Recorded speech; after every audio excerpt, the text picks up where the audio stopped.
Man, it is just an absolutely great day to be an Atlanta Hawks fan.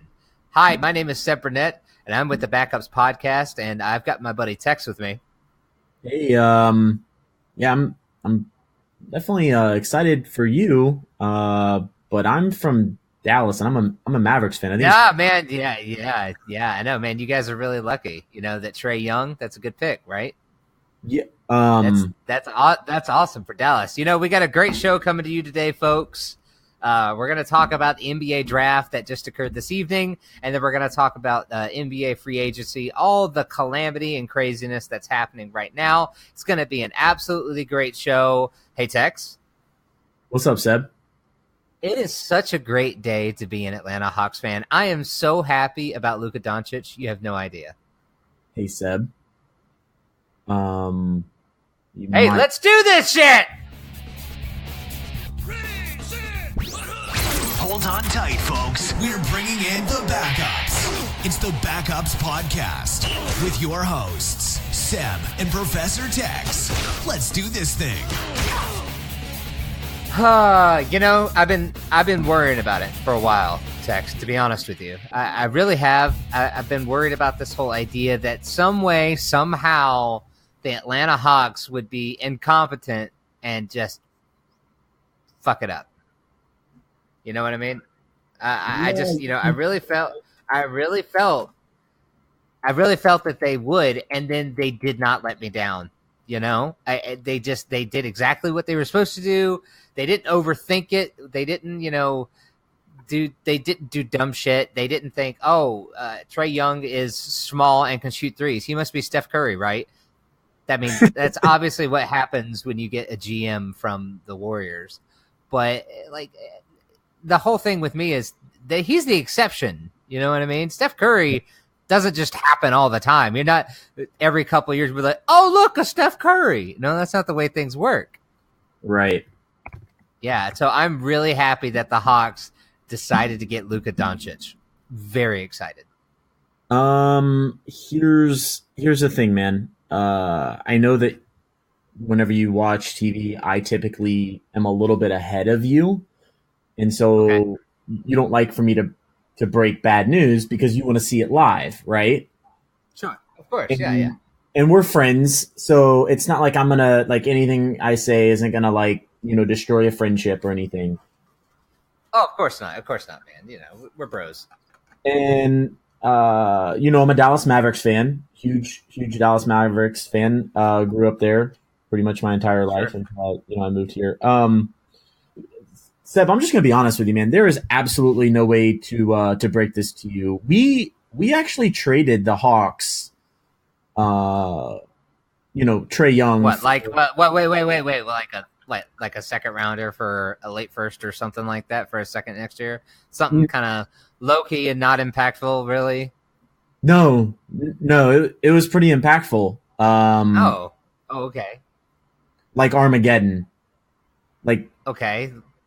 It was bad. So yeah, we took Luka from you. We gave you Trae Young. The good news, there is good news, kind of, depending on if you're a Mavericks fan or if you're a Hawks fan. The good news is we gave you essentially the best pick possible for next year from us, which is number 6 overall. Because we gave you a top 5 protected pick, but it's protected. You know, actually, it's weird because I heard about this. I really did. And see, what I'm doing is I'm choosing to identify my life now as a Hawks fan that's entire corporation didn't just completely screw him over as a fan. As Luka is with the Hawks. I'm buying a Luka Doncic Hawks jersey, and I'm going to the games to root for Luka. Damn it. That is awesome. You're going to love when the Mavericks come to town because then you can actually go to the game with your Hawks jersey and root for him. Yep. See, what we need to do, though, is we need to be smart about this. I'm going to get a Luka Hawks jersey. You get a Trae Young Mavericks jersey. That's That's not going to happen. But that would be pretty funny. That would be pretty funny. We could definitely do that. How? And then we would make Sports Center probably not top 10. Be on Friday. No, we'd be there for sure. 100%. I don't get it, man. I don't like how does a team, how does management overthink it to that extent? Yes, I understand, guys. There are big Trae Young fans out there. That's great. Everyone always says, look, he's a phenomenal shooter. He could be Steph Curry. I'm like, yeah, but he's also 2 inches shorter and 10 to 15 pounds lighter. I don't know. Wikipedia, which is a super reliable source, has Steph Curry listed at 6'3" and Trae Young listed at 6'2". The one I read was 6'1". Okay, yeah, it depends on if we're doing basketball or baseball height, whatever. Yeah, he's a little bit shorter, a little bit lighter. Adam Silver dwarfed him on the stage at the draft. True. When that happened, I screamed at my computer because I was watching it on my computer. I'm not even bullshitting you. I screamed. I'm sorry. There's nothing really to say except for the night is still young, and there's a player who turned out to be a great movie star, was really known in Shaq? Space Jam. Nope, Space Jam. Muggsy Bogues. He was 5'3", and if he could have a successful career, he played 9 years in the NBA. So Tex, that's the exception, right? That's the exception. Insert Trae Young. Oh God, how? I just don't get it. Like, I have friends that are saying, dude, you're not going to regret it, man. Trae Young is really good. He is going to be transcendent for that team. I'm like, transcendent in that we realize that maybe we should hire a GM that knows what the fuck he's doing? Is that what's going to transcend? Well, I think it's a little harsh. Here's the thing. I would probably venture to say that 90% of each year's NBA draft essentially is a wash. You have a lot of players that are one-and-dones. They won't make NBA squads for long term. You have a lot of role players. Very, very few Kevin Durant, LeBron James, Russell Westbrook type players come through the draft. And it takes years for these guys to develop. So I would say this, trust the process. Anything can happen. This has become a shooter's league. And that's what, he kind of made his money on, is shooting well beyond the 3-point line in college. You never know, man. Luka could be, end up being a bust. It's all up in the air right now. I think. Okay, that's nice. That is really nice, and I appreciate you saying that. But at the base of everything is that in terms of a likelihood to succeed, okay, the odds. Who would you go with, Luka or Trae Young? We kind of covered this a little bit yesterday in terms of competition and one versus the other, who they've played against. Luka definitely has played with higher caliber talent that transitions better to the NBA. 100%. He's played professional since the age of 15. Professional basketball, yes, overseas. He's played against a little bit better talent in terms of comparable body size and playing ability overseas. They're a little bit bigger than obviously playing Division I college basketball against kids that are all 18, 19, 20 years old. So yeah, I would definitely tip it in Luka's favor, but there's a ton of talent there, and if you want to look at it like this, Luka went, Trae Young. Trae Young went 5, right? But he essentially went 3 to the Hawks. So, Steph Curry went 7 in his draft. So, a lot of times these NBA evaluators get ripped to shreds years down the road for missing on a pick. And this is one of those drafts that they said, listen, you cannot afford to miss on a pick this year. These top teams cannot afford to miss.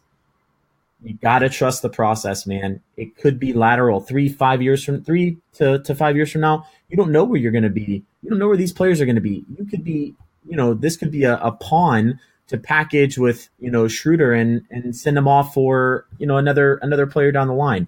You don't know, man. So I think you just got to roll with it. Let's see how the summer league plays out.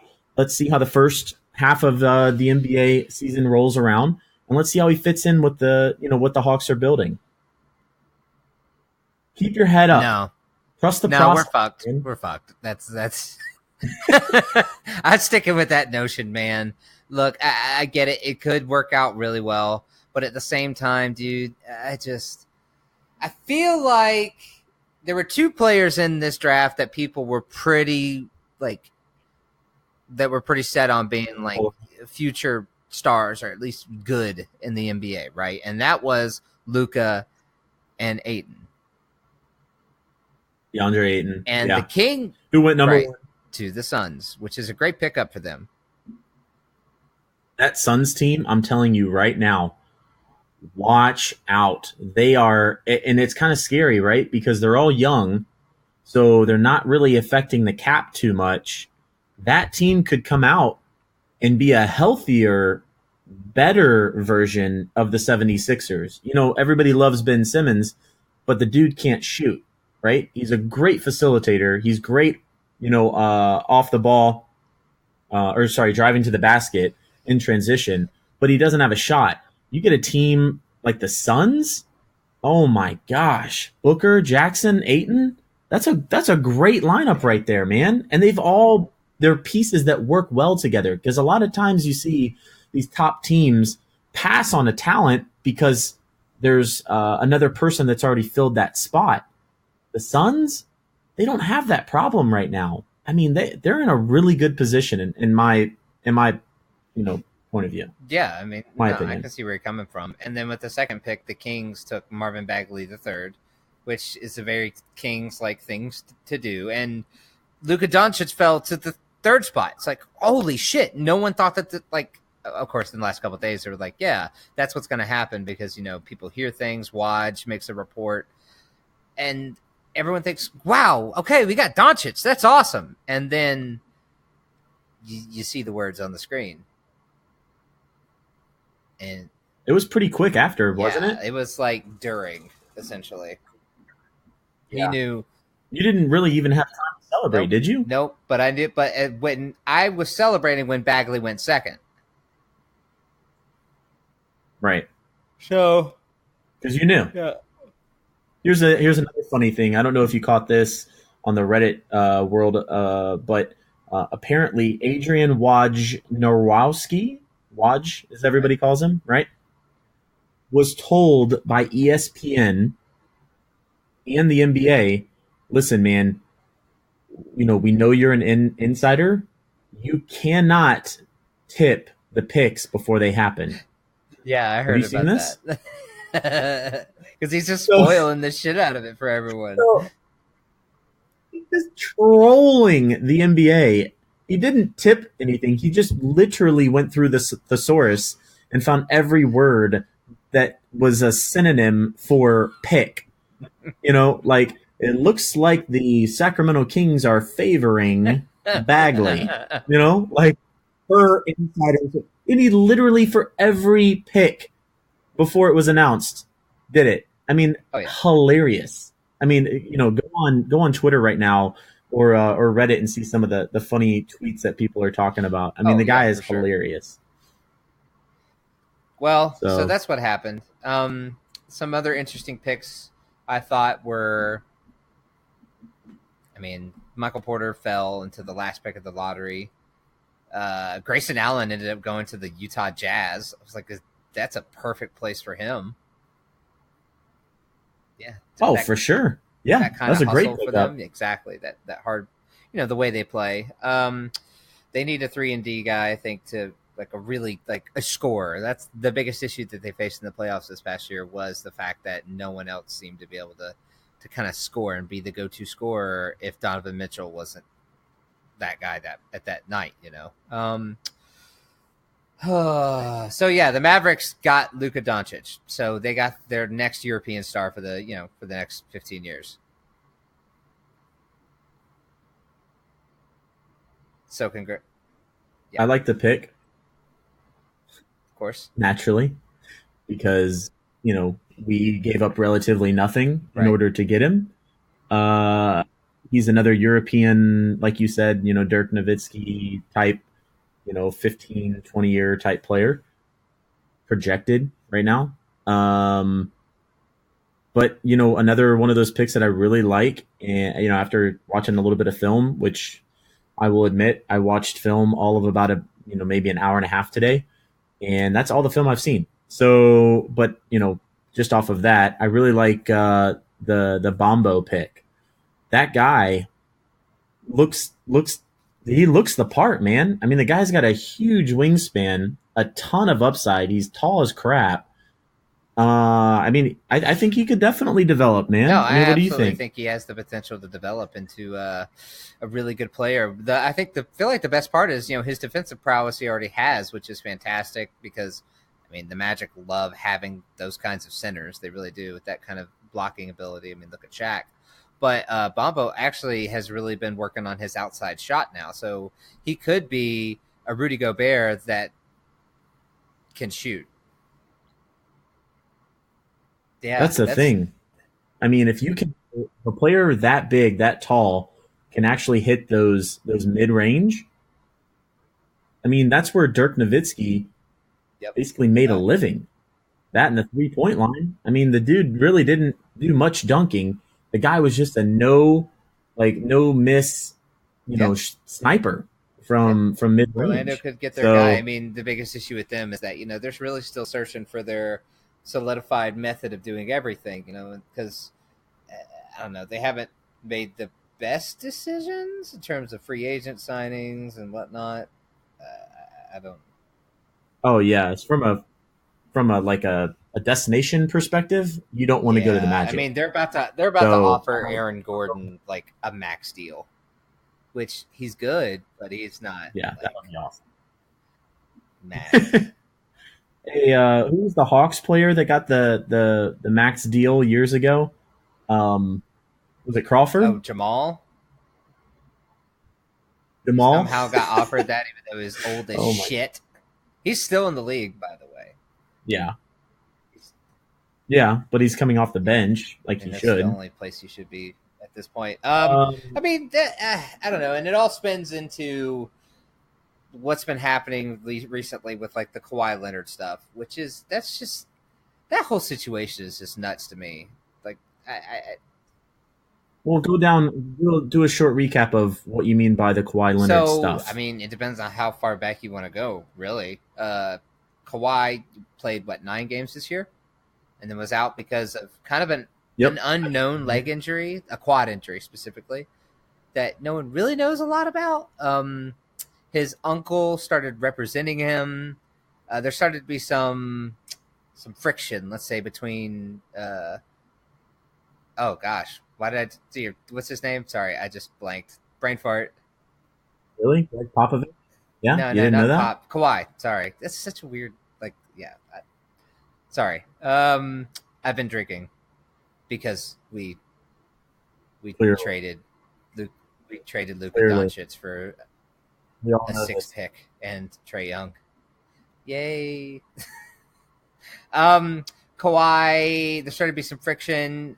And at this point, really, Kawhi has reportedly said, or his people, which is his uncle, by the way, has said that he doesn't want to be a Spur anymore. Or he doesn't plan, he wants to be traded, and he doesn't plan on signing with them when he becomes a free agent after this year.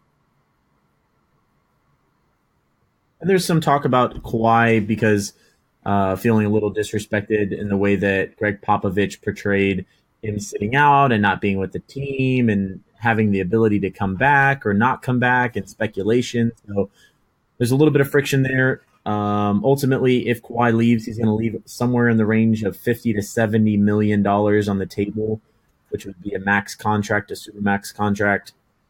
At the end of the day, they still own the rights to Kawhi for another year, correct? But in the NBA, it's a lot different than pretty much any other sport in terms of how free agents or potential free agents are treated. The NFL, it's listen, you're going to play or you're going to sit out. The NBA is one of those leagues that if a player is unhappy, for some reason, the management finds a way to ship him out. It doesn't look like the Spurs are in any rush to do that. There was a lot of talk about potentially, going to the Lakers because that's apparently where he wants to be, either in LA or New York. There's a lot of free agency moves going on right now from teams shipping players around so that they can shift money and move some space. So it's an interesting thing. I don't know if there's going to be a quick fix. I think the Spurs are going to flex their muscle. Out of all of the teams in the NBA, the Spurs don't seem to be one, in my opinion, that really give in to players acting in the way that Kawhi has. They're not like the Cavaliers, in my opinion. They haven't shown it over the years where, in the Kyrie Irving situation that happened last year where he cried and then they shipped him off and, went on their merry way. What do you think? No, I mean, I think if there's any team that's going to do it and just say, look, man, the market for you isn't big enough right now. So you can either play your ass off for half a season and then we'll ship you off somewhere that you want to go for a good trade because if you play your ass off and you're like a top 2 to 3 player in the league for a half a season next year and you've come back, doing very well after your injury, then they would trade him. But think about the position that they are in, they being the Spurs. It's actually the perfect scenario, right? If we use your scenario that you just pitched, Kawhi, come back and play like you said that you can, like you've shown in the past, and we'll ship you off. And what does that do? It elevates the draft or the trade value for Kawhi because right now it's kind of up in the air. There's a little bit of leverage on Kawhi's side, and the Spurs wouldn't really get anything in return. On the flip side of that, Kawhi comes back, shows that he is not in any form that he claimed to be, and that maybe he is pretty injured and he's not a piece that you want to keep around. Great. You haven't signed him to that long-term deal. Everyone has, kind of shown and seen what Kawhi has. And letting him go doesn't really hurt you because you probably wouldn't have kept him and you got to save all of that money had he re-signed, right? I mean, Yep. It's 100%. Completely in the Spurs' favor, in my opinion. Someone will make that trade. Yeah, and on the trade deadline. No, I mean, and the whole thing is, feel like if at midseason, imagine a team, whatever. Let's just say wherever LeBron goes, say they still have cap space or on the back burner, and it's in their head the entire season, which LeBron will implant on whatever team he goes to. It's in their head that at mid-season we could trade this player and this player and this pick for Kawhi Leonard. Now there's going to be a team that's like, look, we're really good, but we're not the Warriors good. Does Kawhi Leonard take us over that hump? Does he get us there? And the desperation that will come from that, worth a lot. Which swings right into the Spurs, the Spurs' favor, assuming that Kawhi comes back and is, the same Kawhi that we've all seen. I mean, it's gonna take a lot, and I wish him the best of luck. I don't know if I necessarily I don't necessarily agree with the way that he and his team have handled the Spurs situation. I think it's a little immature in my opinion, but I'm not in the organization and I'm for sure as hell not Kawhi Leonard, so I don't have all of the details. But it'll be interesting to see what team makes a play. I think a sneaky landing spot would be the Brooklyn Nets. I know it's not the most attractive location, but at the end of the day, the Spurs still own the rights for another year, and the Brooklyn Nets are not getting better anytime soon. So why not ship him there and keep taking the Brooklyn Nets first round pick or whatever they have to offer, and Sure. ship him off and let somebody else deal with him. Ship him to an unsexy location. So Oh man, I would probably do it just because. I mean, for those of you that don't know, there's a lot of rumors that are going around, and one of those rumors is saying that uh, Pop, throughout this offseason, Kawhi has been staying in New York, and Pop did fly out there to have a meeting, have a face to face, because I mean, really, that's the Popovich way. It's like breaking up with your girlfriend. You don't do it over text messages. You tell it to me to my face, kind of thing. It's respectful, in my opinion. And he went, and then he didn't want Kawhi's people in the room. He wanted to be him and Kawhi having a conversation. But Kawhi's people balked at that, and they canceled the deal when Pop was already there. and that was months ago, correct? Yeah, that's bad faith, in my opinion. That doesn't show me someone that you want to deal with. Very disrespectful. That's Right. Well, and the biggest issue is that a lot of people in the NBA, they talk about wink wink deals. Now, Tex, do you know what a wink wink deal is when I say that? No, not at all. Enlighten me. Okay, so a wink wink deal is when, how do I say this? Because technically, how do I say this? Say the Spurs traded Kawhi to the Lakers, right? Okay. And the Lakers and Kawhi would have a wink-wink deal that he was going to sign with them next year. They're technically not allowed to do that yet. But it's like a wink-wink deal. Yep, I'm going to stay. Okay. I mean? Yeah. Like that secret that you and your buddy have. You do a little wink, Yeah, of course. No one, and that happens all the time. It's not uncommon for it to happen. No one wants to wink-wink deal with Kawhi's people. Number one, for what they did to Pop, and number two, because they've never done it before. Like, these people are new to the world of the NBA. This is his first client, or first NBA client. I don't know about the other people. Who knows? But it's his first NBA client. So who would trust him to do that at all? Yeah. Who's going to give up, multiple first-round picks? Is Boston going to give up Jaylen Brown, a first pick, probably Bayless, for maybe a year of Kawhi, and he doesn't re-sign? And if he gives them a wink-wink deal, yep, I'm going to re-sign with you guys next year. No worries. Wink. And then he could just not. Boston is, apparently Kyrie, is already looking towards, the 2019 free agency. And, the Boston had set themselves up so nice in terms of all the capital that they had built up, the amazing picks, the free agents they brought in. Then, Hayward goes down, Kyrie goes down. There's talk of, who was it? Smart potentially leaving. Yeah, Marcus Smart's probably gone. Yeah, they won't be able to sign him. So there's still a lot of room to maneuver over in Boston. And I think just as a whole, this free agency in 2018 is a completely different, unique situation than the years past that we've seen, especially with the power shift that LeBron could make. I don't see a clear path anywhere right now for LeBron outside of potentially just staying with Cavaliers for one more season to see what they can do there. But there's no real good option for LeBron. I could see him doing one more year in the Cavs or signing a 1 to 2 year deal, a 1 year option somewhere else just to kind of go play somewhere for a little bit. But I just don't put it past him. There's a lot of different places that these players could go. I mean, some of the 2018 free agency names that we're talking about.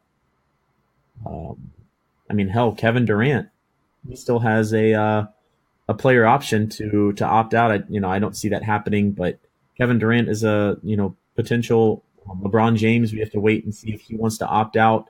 The talk around the league is that he will. We got Paul George.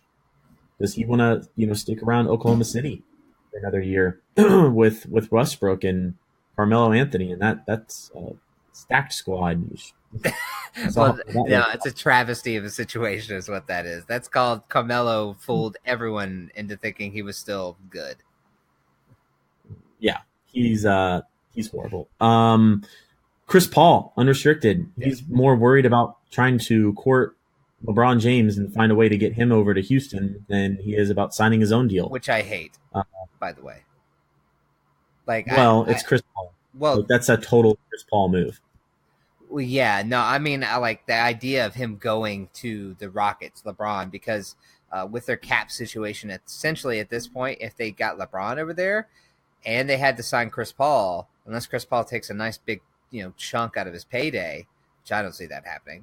But I believe he would be willing to do. So how does that situation go? How does that conversation go? Like, how much does he take? He earned about $25 million this year. Well, here's the thing. We've said it plenty of times on the podcast before. There's two different players in this league for the most part, right? There's the players that have won and that want to go get money now. There's players that have had money, like Chris Paul, but now need to add championships, or even Kevin Durant, right? So Chris Paul has all the endorsements. He has all of the money that he's built up. Great talent. He's just never been able to put it together and even get to a finals and showcase. He's always come up short. And, he's one of those people that could potentially shake the league up. I mean, 5-10 years ago, we were talking about the Boston, big three, and that effect has trickled down years after year after year. And now we're in a situation where you really have to have a super team in order to compete in the NBA. What if Chris Paul was the first one to do it? What if Chris Paul was one of the first ever superstars to come out and say, listen, I'm willing to make 10, 15 million a year. It might be a 1 or 2 year deal. You don't know. Right. But he setting his team up to bring in, there is no arguably about it, the best player in the league over the past 15 years. Yeah, 100%. And if he did that, I mean, they could probably re-sign Capella, and then that could possibly, if they played it smart, I mean, we could see a squad of Clint Capella, Paul George, LeBron James, James Harden, and CP3. Yeah. But then you got to look at it. Dwight Howard's getting bought out. And yeah, I know, Dwight Howard, horrible, right? Like, nowhere near the form that he was 5 years ago. But he's still about to be hella paid for literally nothing and have the option of signing somewhere else. There are plenty of teams out there that are contenders that are going to look at Dwight Howard and be able to offer him something that money can't buy, which is potentially redemption and a championship. So you could pick him up on the cheap. Yeah, I mean, there's tons of different options out there for players. It's just, it boils down to, do you want all of the money or do you want to win? Yeah, no, I'm right there with you. And a team that seems to really want to win this year, the owners even talked about it, are the Dallas Mavericks. So what could happen with them, you think? Like, give me a couple names that you would like to see that you think would kind of complement, Luka, Dennis Smith Jr., and Dirk Nowitzki, Wes Matthews, and kind of their squad.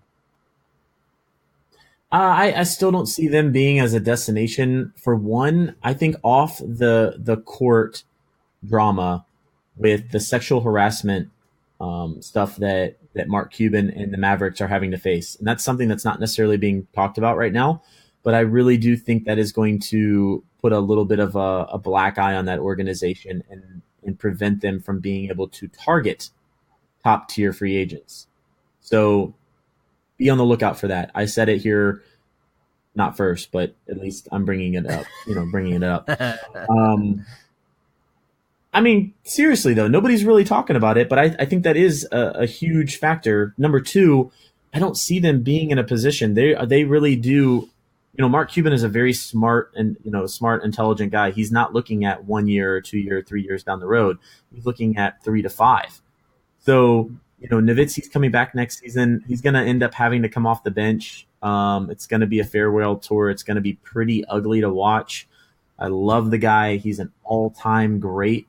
But I have no idea why he's coming back. maybe obviously just for the money.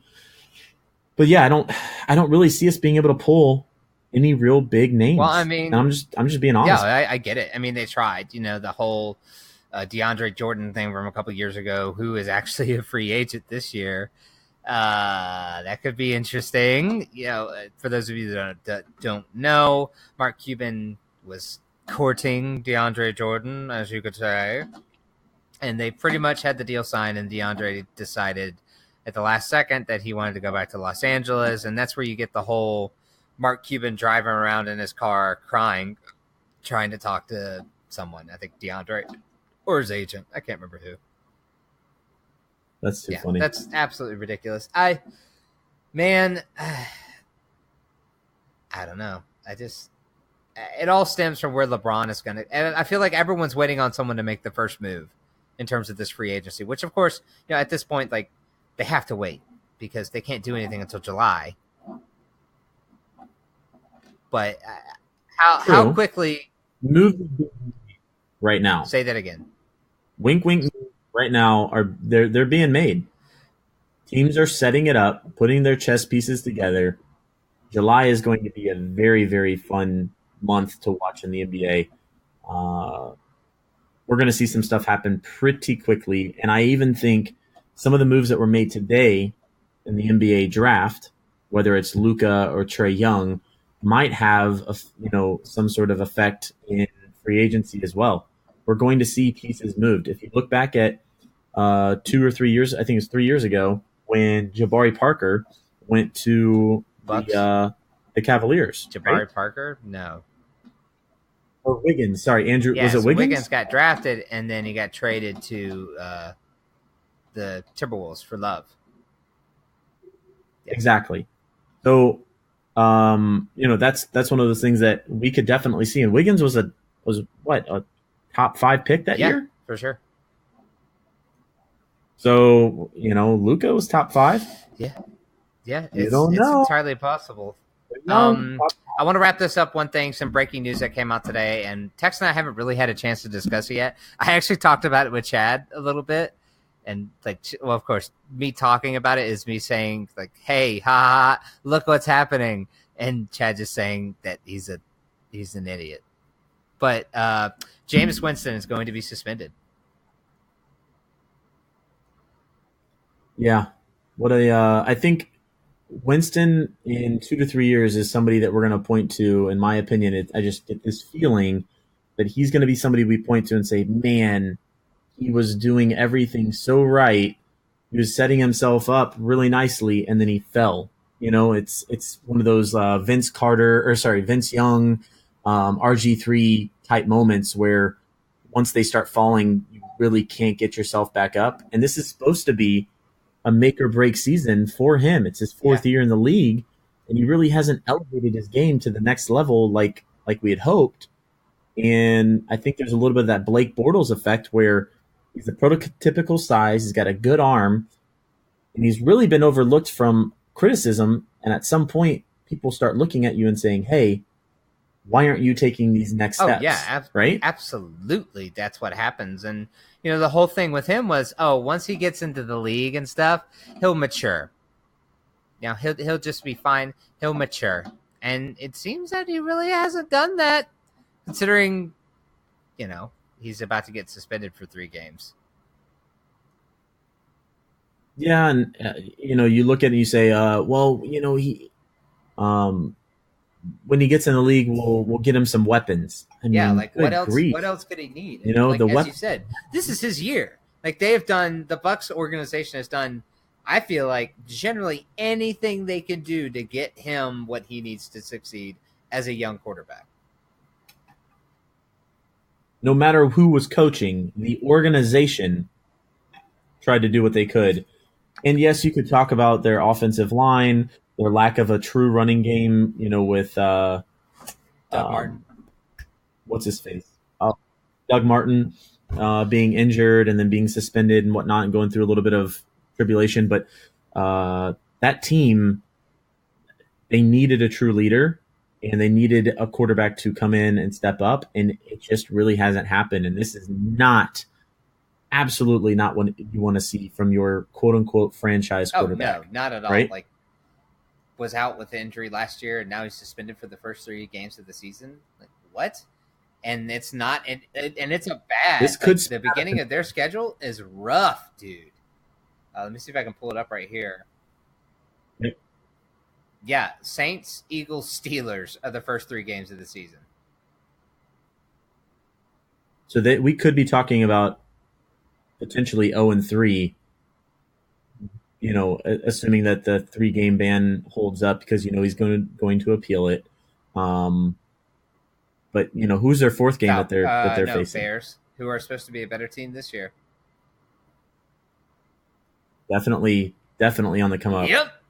So not the best idea from Jameis Winston. So, I mean, at what point do the Buccaneers start thinking about moving on from Jameis Winston to you? Like, for you? Oh, in my opinion, it is this year.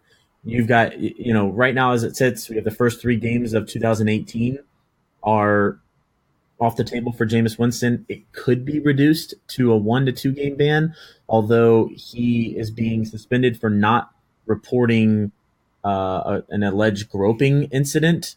So that's my understanding, and the NFL's stance and how they're trying to combat that type of image with their players. So I can see them remaining tough, especially Goodell, because he is the final answer. So he could just say no. It's going to be still remain a 3-game ban. Sorry, I'm going to interrupt you real quick. And I feel like the worst part of it is that it's an alleged groping incident, and for someone with the past like he has, like the biggest thing that people talked about when he was coming out into the draft was the whole rape accusation, right? Yeah, this does not look good at all. It's with his history, and again, innocent until proven guilty, but not always in the form of public perception. You're a superstar. You don't necessarily get that. Is it fair? No, but it is what it is. But to answer your question, I mean, I could see by the 8th or 10th game in the season, if he hasn't really elevated that team. You look at OJ Howard, he's been killing it in OTAs, and all the talk is how good he's looked. You got Mike Evans, who's your top 5 paid wide receiver in the league. Deshaun Jackson, who's a ridiculous veteran who's still stretching the field. You've got a rookie running back, second round pick Ronald Jones. So I mean, that team is really loaded. He needs to make a jump. The only jump he could be making is into a jail cell. Or off a cliff. Because, Florida's really known for its high mountains. That's not true. Good Lord. All right. That's what we think, though. What do you guys think? Hit us up. Facebook, Instagram, Twitter, Grindr. Yeah, we're on there. YOLO. And this weekend, Saturday, we will be on the beer bus, the Atlanta beer bus. Yeah, that's me. Tour guide. Dude, I cannot wait to drink that beer. You guys, I had the sour from Orpheus. It's one of their 4th anniversary beers called I Am Only Memories. And it's one of the best beers I've ever had in my entire life. It was incredible. I bought and saved Tex a bottle for him, Sophie, and I to split before we jump on the beer bus. It's like I like how you said that. I bought him a beer for all of us to split. It's like, I really bought this for you, but then I kind of thought about it, and I'm like, 12 ounces, 3 people, 4 ounces per person. That's pretty good, split, right? It'll be perfect. Like, because when we went, one of my connections at Orpheus is actually the guy that he split a bottle with us. So that's where I tasted it for the first time, and it was amazing. Excited. Super excited. Yeah. All right, guys. Super duper. Thanks for coming. Thanks for listening. Definitely tell us what you think about the free agent situation, yo. Also, it sucks to be a Hawks fan. Don't forget to subscribe. You've been listening to the Backups Podcast. Follow us on Instagram, find us on iTunes, and visit the website at www.thebackups.com with a Z for more.